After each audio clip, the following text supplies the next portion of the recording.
July 3, 1812, Houston, Texas. A nation at war with Britain, but on the plantations of the South, the real war had never ended. There the cotton still bled, there the chains still whispered, and on the edge of that dry, cracked land stood Solomon Carter, 13 years old, no taller than the master's youngest son, but marked for life in a way no white child ever would be. Too pretty for the field, too obedient for suspicion, too voiceless to be feared. They thought he'd make the perfect plaything. So they burned his future between his legs, made him a doll, a shadow, a silence. But Solomon never forgot the smell of his own flesh, never forgot the girls dragged into rooms they never came out of whole, never forgot the blood his mother wiped from the dirt without crying. And on that heavy July night, with a blade wrapped in cloth, a rope hidden in the grass, and names carved into his heart, Solomon served a sentence older than any court. He didn't just kill, he reclaimed. And by the time the sun rose, the big house was burning, the overseers were gone, and justice, real justice, was walking barefoot through the fields. This is the true story of Solomon Carter, the castrated slave who returned everything they took, and more. Before we continue with the video,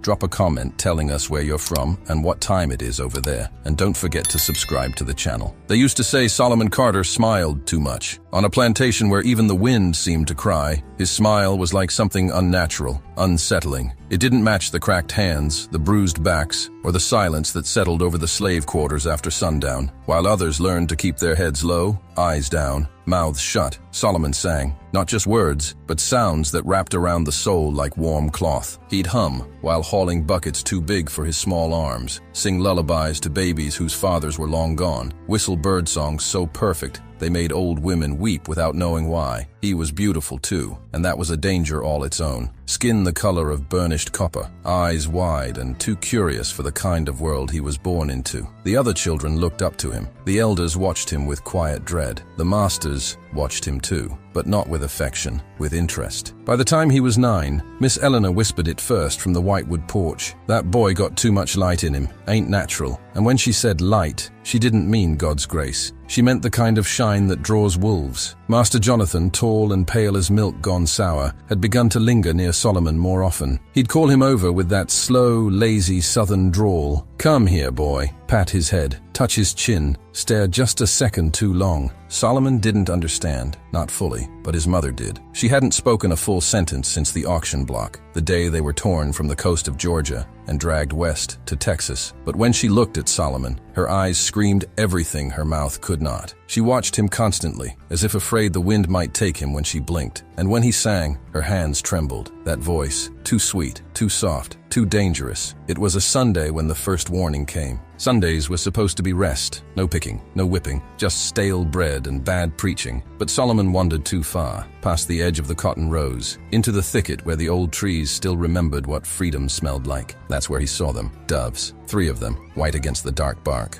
like ghosts. One was wounded, dragging a broken wing. He knelt slowly, humming to it, a song he didn't know he knew. It wasn't English. It wasn't anything he'd been taught. The bird tilted its head and didn't fly away. Behind him the leaves rustled, quiet, careful, and then came the voice. "You're a pretty little thing, aren't you?" Solomon turned. Master Jonathan stood just a few feet away, hands clasped behind his back, smiling. "That voice of yours, like honey over hot iron." He took a step closer. Solomon froze, his stomach twisted. That was the first time he didn't smile back. That night, his mother did something she hadn't done in years. She touched his face, held it between her palms, and wept without sound. After he fell asleep, she took a shard of bone, a leftover from a pig's dinner, and scratched something into the dirt floor of the slave quarters. A circle, a cross, symbols only the dead remembered now. But the dirt couldn't stop what was already coming. Master Jonathan had decided, and when a white man in 1810 decided he wanted something, the world bent until it broke. Solomon didn't know it yet, not fully, but the days of his smile were numbered, and somewhere deep beneath the fields, where the roots twisted like veins and the old gods still listened, something began to stir. A fire, a whisper, a name, Solomon Carter. It happened in the barn, not under the sun, not in front of the others, but in the dark, behind the hanging tools and the empty feed sacks that smelled of rats and old blood. They took him there at night. The master said nothing. The overseer did all the speaking. That was his role. to explain cruelty like it was a lesson. Solomon was 13. They tied his hands with ropes soaked in pig's urine, stronger than leather. The overseer smiled as he tested the knot, making sure the boy couldn't run, couldn't swing, couldn't fight. Not that Solomon did. He was still, not brave, numb. His mother had cried the whole day before, clutching her belly as if something inside her was dying again. She had tried to speak, tried to warn him, but the words wouldn't come, and neither would help. The night smelled of smoke and sweat. The kind of smoke that doesn't come from cooking, but from iron. They called it the cure, said it would calm his spirit, keep him useful, that he was too soft, too beautiful, too full of fire, that boys like him grew dangerous if you let them. So they cut the danger out. First, the overseer poured liquor down his throat, burned his lips, but dulled nothing. Then he opened a rag, pulled out the blade, old, rusted, red at the tip. And then came the branding iron, pulled fresh from the fire, its head glowing like a sun made just for hell. Solomon did not scream. He bit down on the sleeve of his shirt, and when the pain struck, white, bright, endless, he didn't cry out. He shook, his body thrashed, but his eyes stayed open, staring at the rafters above, at the old spider's web catching firelight. Somewhere deep in his mind, something broke loose. A memory not his, a voice in a language he didn't know calling his name. Not Solomon, not boy, but something older, Kojo. The iron sizzled as it met skin, flesh, future. They burned not just his body, but his manhood. Not just his manhood, but his right to become. He would never father a child, never know the ache of love beneath stars. They didn't just mutilate, they erased. When it was over, they left him there, bleeding into the straw. The rats came close, curious. The pain pulsed with every heartbeat, but Solomon lay silent, staring, dying in a way no death could measure. At dawn,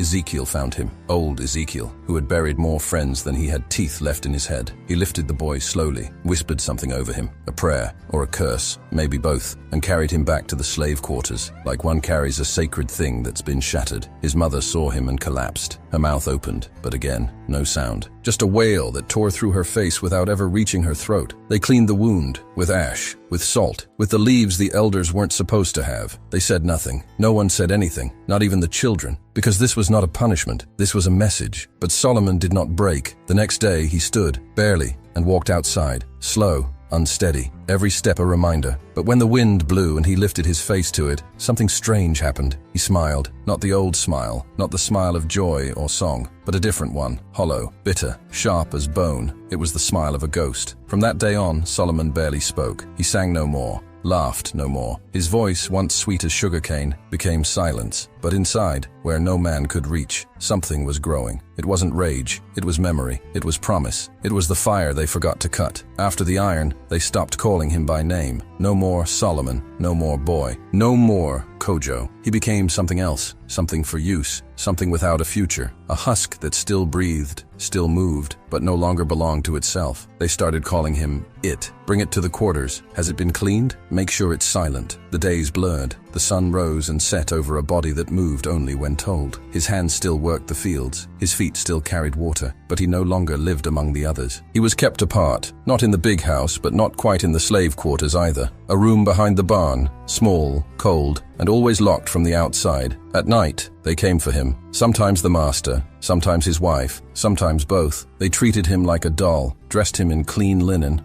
rubbed oil into his skin, forced him to bathe in warm water scented with mint. They wanted him to look pure, wanted the illusion of softness, wanted control over something they had already broken. And each time they touched him, whispered to him, used him, they stared into his eyes, waiting to see if anything still lived behind them. There was, but it was buried deep, behind layers of silence and shadow, hidden like a blade in tall grass. He did not resist. That was part of the horror. He let them do what they would, body still, eyes unblinking. He became the perfect object, and they mistook that stillness for surrender. But inside, Solomon was building something. He remembered a story Ezekiel once told, about a clay figure that held a soul inside it, something from the old lands, a thing that looked empty, but was alive with vengeance. That's what he became. Not a child, not a slave, not a man, a vessel. One night, the master lit a cigar as he buttoned his trousers and looked at Solomon with something close to affection. "You were made for this," he said, exhaling smoke into the dark. "Too pretty to waste on the fields. This is a higher purpose." Solomon stared at him,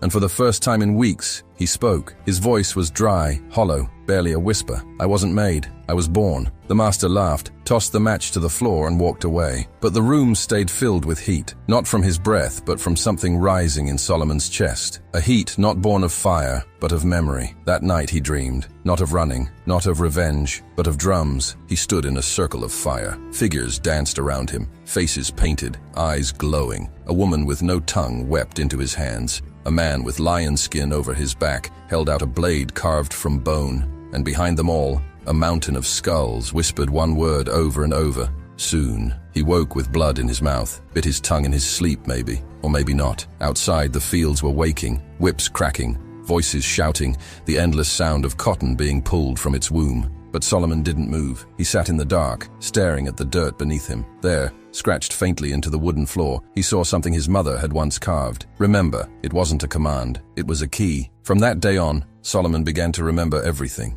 Every face, every hand, every night, every scar. And behind his silence, the fire grew louder. The roots spoke when no one else would. Deep beneath the fields, under the cotton rows and blood-soaked soil, they remembered things the living had tried to forget. Solomon began to feel them. At first, just whispers, a hum under his feet when he walked barefoot through the plantation. Then, voices, names, fragments of songs not sung in 200 years. He wasn't going mad. He was waking up. Something in the earth was calling to him. It happened most clearly at night, in the stolen hours when the moon rose above the big house and silence cloaked the land like a burial shroud. He would sit in his dark room, knees to his chest, and listen. The first voice he heard belonged to his grandfather, a man he had never met, not in this life. The voice was low, thick, with a dialect Solomon didn't understand but instinctively knew. It spoke in rhythm, like prayer. It spoke of ships and chains and the smell of salt. Of a woman who danced before being shackled. Of a boy born with a mark behind his ear. A mark Solomon had. He checked. It was there. The second voice was his mother's, but not the broken woman who rocked silently on a straw mat. This voice was strong, clear. She sang his name in a way no one ever had. Not Solomon, but Kojo. The name from her sleep. The name she had buried inside herself for fear it would be ripped from her lips like everything else. He asked her once when he was smaller what Kojo meant. She only smiled, touched his cheek, and whispered, "The fire that waits." Now he understood. Each night, the voices grew louder, more precise. The old ones began to teach him, not with words, but with images, visions, lessons pressed into his skull like tattoos on the soul. He saw herbs, roots, stones that held heat even after the fire died. He saw hands painting symbols with ash and spit. He saw tools that weren't for harvesting, but for ending, for cutting, for freeing. One night, Ezekiel knocked softly at his door. He didn't ask why Solomon hadn't been seen all day. He just sat beside him, both of them staring at the wall. "I heard him too once," the old man said, his voice barely more than wind. "Long time ago. Thought I was losing my mind." Solomon didn't respond. Ezekiel sighed, picked up a piece of charcoal from the floor, and began drawing in the dirt. Circles, crosses, slashes, a language that had no alphabet but carried centuries in every line. "They're telling you what they told me," he said. "What they told every one of us that ever got broken, but didn't bleed out." He looked Solomon in the eye for the first time in weeks. "They want blood, boy, not yours." For the first time, Solomon's lips parted, not in pain, not in confusion, but in understanding. The voices weren't ghosts, they were ancestors, and they weren't haunting him. They were preparing him.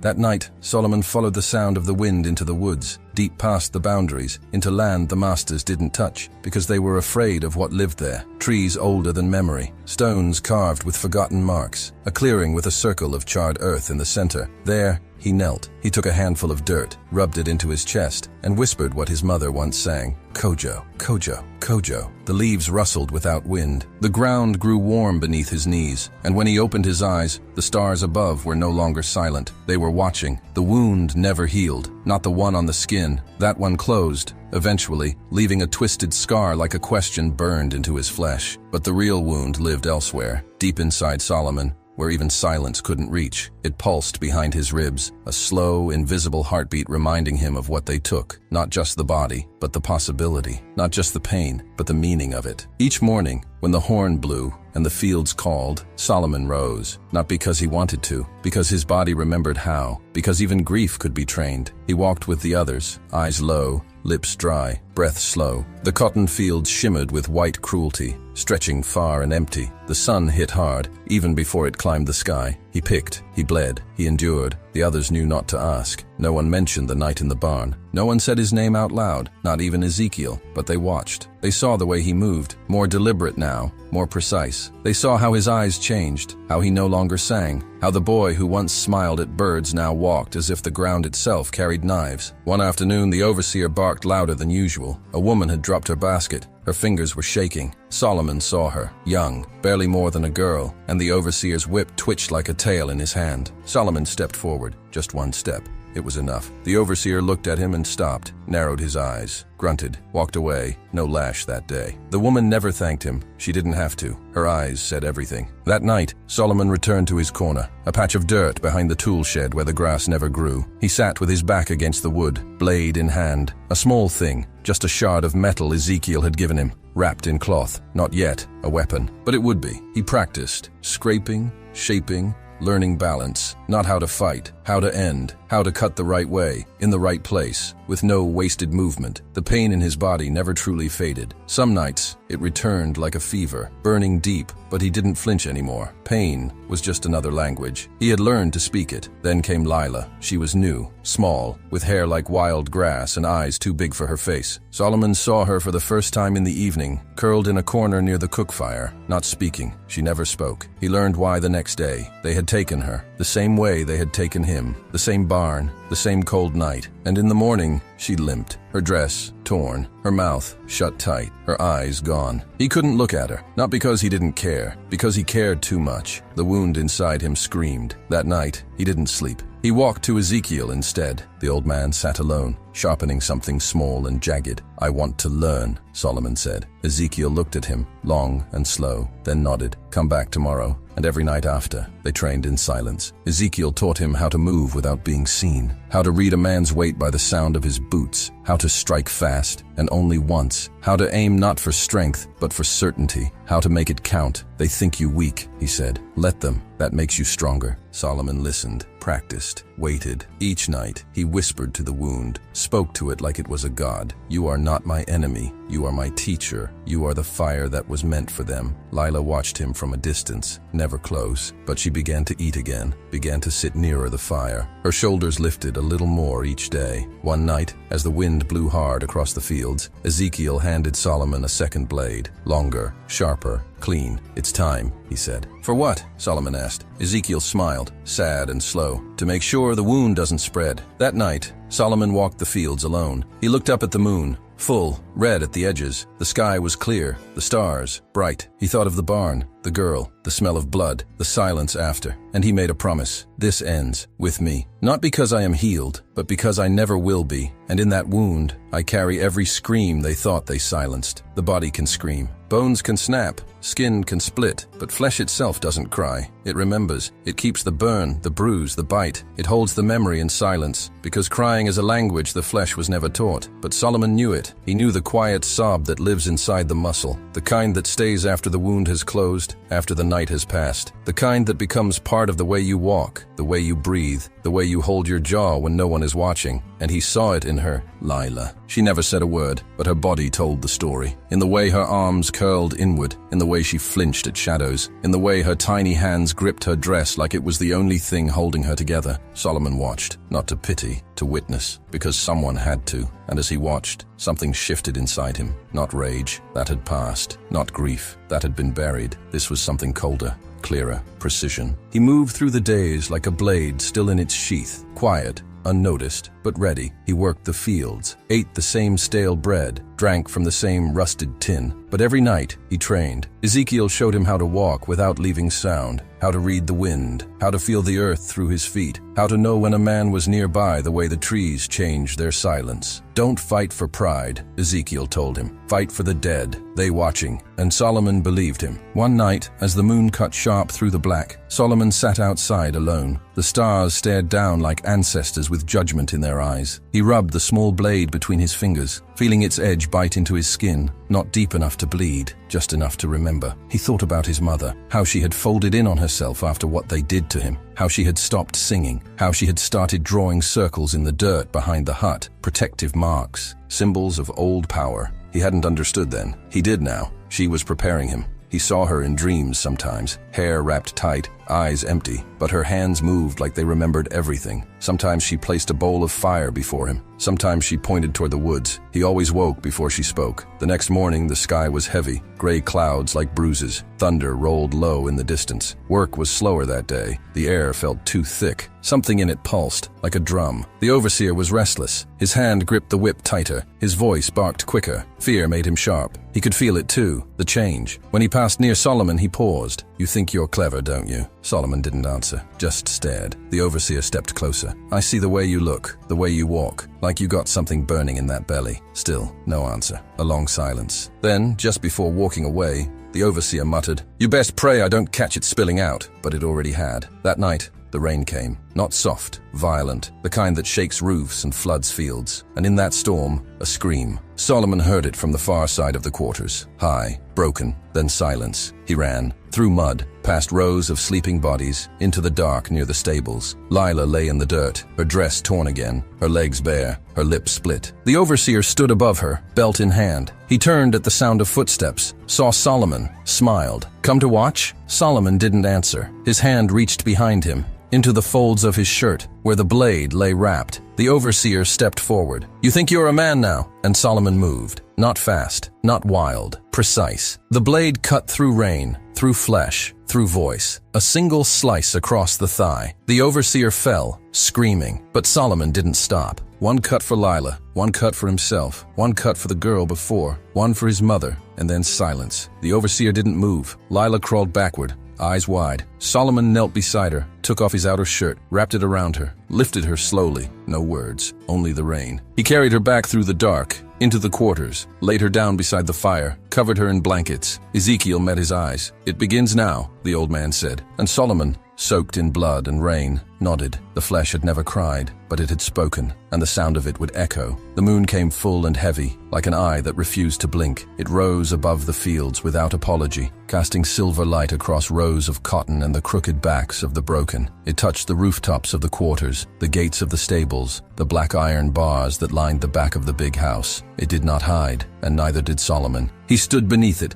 shirt open to the wind, blade tied beneath his belt. His body had healed enough to move without wincing, but the wound inside had only sharpened. It whispered now, clear, insistent. Tonight, Ezekiel had warned him, once you start, it don't stop. But Solomon didn't want it to stop. He wanted it to count. For days, the plan had been forming in silence. No meetings, no words spoken above a whisper, just glances, nods, fingers scratching symbols into dirt. Each man, each woman, carried a role. Not all would strike. Some would watch the gates. Others would keep the children close. But a few, those who had tasted the same iron, the same salt, they would do what needed doing. The targets were clear. The master, the overseer, the two older sons, the visiting merchant who paid in girls. Solomon had memorized their routes, their habits. He knew who drank late, who walked the porch alone, who left doors unlocked, and the moon would not let them hide. That evening the quarters were quiet. No songs, no fire, just waiting. Solomon knelt beside Lila. She looked up at him, eyes calmer now, but older than they should be. He placed a small stone in her hand, smooth, round,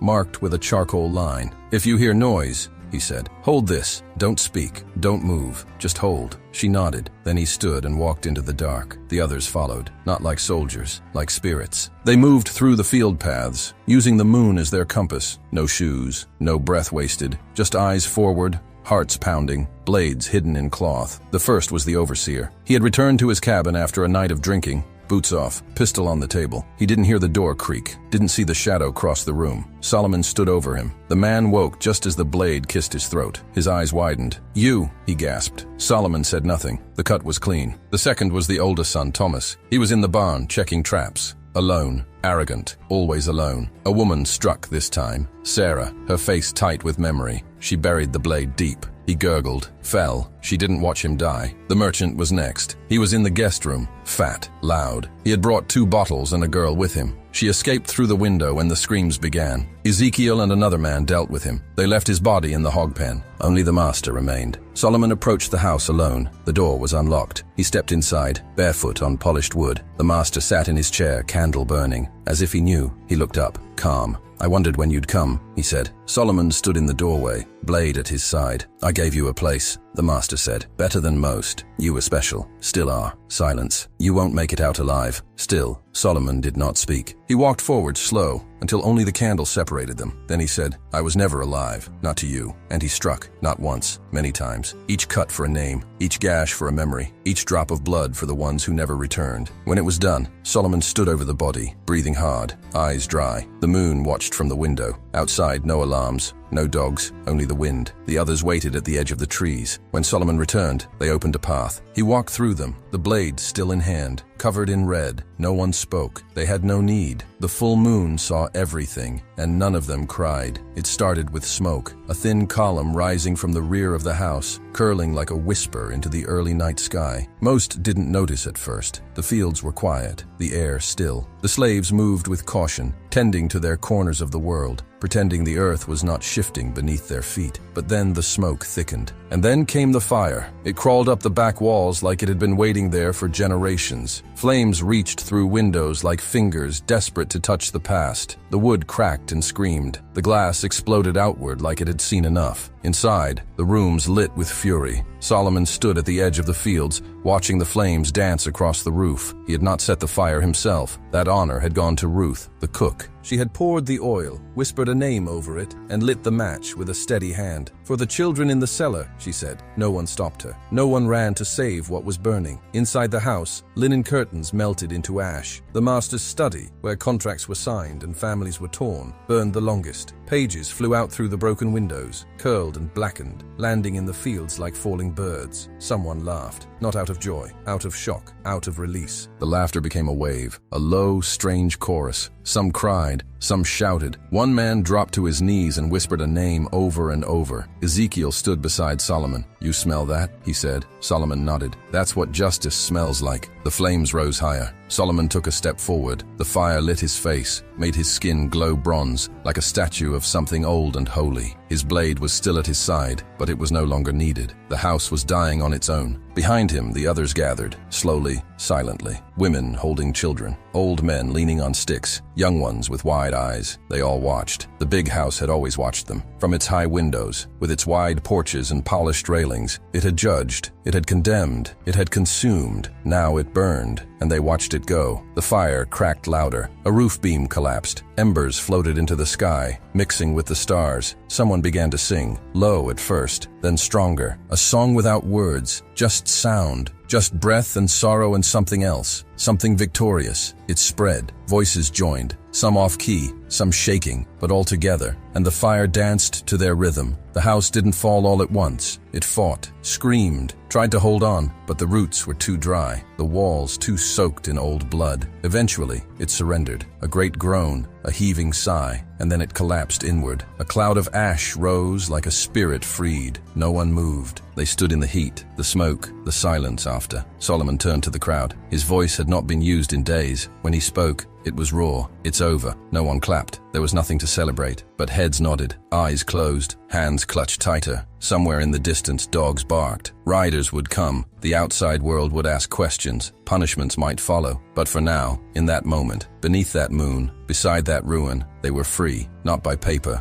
not by mercy, by fire. And fire tells no lies. By morning, the house was nothing but bone. Charred ribs of timber jutted from the ground like broken teeth. Smoke still curled from the ruins. The once white columns lay crumbled, buried under ash and silence. The big house, the mouth that had swallowed generations, was gone, but the land remembered, and so did Solomon. He stood alone near the ruins, eyes fixed on what remained. Behind him, the people waited, not in fear, that had passed, not in hope either. What came after fire was not hope, it was reckoning. Ezekiel approached with slow steps. "They'll come," he said. Solomon nodded. Soon, they both knew what he meant. White men on horses, militia, owners from nearby plantations. Justice, they would call it. But justice had already been served. The night before had not been chaos, it had been deliberate. The killings swift. swift, precise, the fire controlled, the message clear. The verdict had been delivered, without court, without judge, without plea. Now came the part no one could script. What to do next? The people gathered in the fields, away from the ash. Children clung to mothers. Old ones sat on crates. Some sharpened tools. Not weapons, not yet, just habits. Solomon walked among them. He looked each one in the eye. Some eyes held questions. Some held relief. Some held fear. He stopped in front of Sarah, the woman who had struck the master's son. "You regret it?" he asked. She didn't answer, just showed her hands. Blood had dried under her nails. "He took my sister," she said. That was enough. Solomon moved on. He found the merchant's ledger in the wreckage, half burned, still legible. Names, prices, ages, notes like strong hips, not broken yet. He carried it to the center of the fields and laid it open on a barrel. People circled. They read, in silence. Some gasped, some turned away, some stared long. Then Solomon dipped his fingers in the ash and wrote across the pages, "We remember." Then he tore them out, one by one, and fed them to the fire. It was not about erasing, it was about reclaiming. The day wore on, the sun climbed, sweat joined ash. Children played in dirt that yesterday had soaked blood. By mid-afternoon, a rider appeared, just one. He came slow, rifle on his back, hat low. He stopped at the edge of the burned grounds. Solomon walked out to meet him. They stood, a few feet apart. The rider looked past him, at the ruins, at the people. "This you're doing?" he asked. Solomon nodded. "They dead." Another nod. The rider spat. "You know what they'll do when they hear." Solomon didn't blink. "They heard us for 200 years. Now it's our turn." The rider looked at him a long time, then turned the horse and rode away. That night, they prepared, not for war, for truth. They dug shallow graves for the bodies, not hidden, just human. They marked each with stones. On one they carved with broken glass, "Here lies the price of silence." On another, he fed on the screams of the small. On the master's grave, Solomon carved only one word, Kojo, not as a name, as a signature. The night came quiet. No dogs, no riders, just wind and stars. They sat by the fire, the people. Some sang, some prayed, some just watched the horizon. Ezekiel placed a hand on Solomon's shoulder. "You did what no one else dared." Solomon looked into the flames. "I did what had to be done." A long silence. Then Ezekiel said, "Then let the world come. We have already judged." And the earth, which had soaked so much blood, rested. For now. They said he disappeared. One morning, just before the sun touched the ash of what had once been the big house, Solomon Carter was gone. No footprints in the mud, no broken brush, no witness, just gone. Some swore he walked into the forest and never came back. Others said the spirits took him. A few believed he turned into a tree, one of those thick black oaks on the edge of the field, roots deep, branches wide,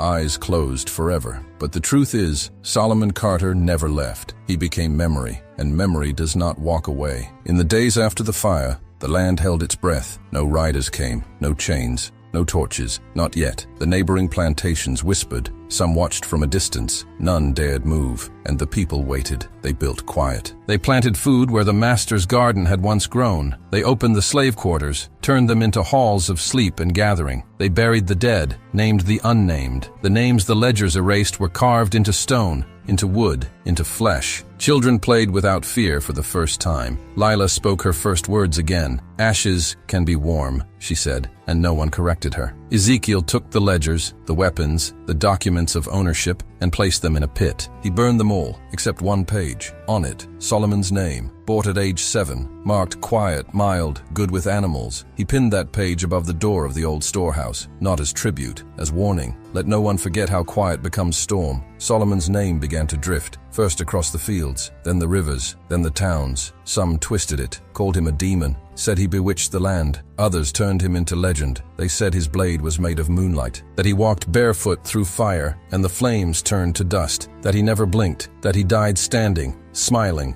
arms open like a crucifix. None of that mattered. What mattered was what he left behind, a place where chains were melted into tools, where the sound of the whip was replaced by the sound of drums, where no one bowed without choosing to, where justice was not asked for. It was made. One morning, a rider came, same man as before, this time with others, guns, badges, Bibles. They saw the people gathered, not hiding, not running, just living. He dismounted, walked forward. Ezekiel met him. "Where is the man?" he asked. Ezekiel pointed to the tree line. "There, and there, and there." The rider frowned. "I asked where, not where he might have gone." Ezekiel said, "You think justice has legs. It has roots." The rider looked past him, at children, at mothers, at elders sharpening sticks that were not weapons. Not yet. He turned, left again. No papers were signed, no peace was declared, but the message was clear. Some verdicts do not require courts. Years passed. The fields grew over, the ruins sank, the stories spread, and always the name returned. Solomon Carter, the castrated boy who refused to be erased, the silent one who made noise enough for centuries, the man who birthed justice without ever planting a seed. In the wind, they say his name. In the trees, he listens, not as ghost, as root, as echo, as warning. And when the night grows quiet and the whip cracks in some distant place again, somewhere, the earth remembers, and so does he. If this story moved something in you, it's because silence was never meant to last forever. Like it, so this truth doesn't vanish again. Subscribe, so the stories they buried keep rising, and share it with someone who carries old scars in their blood.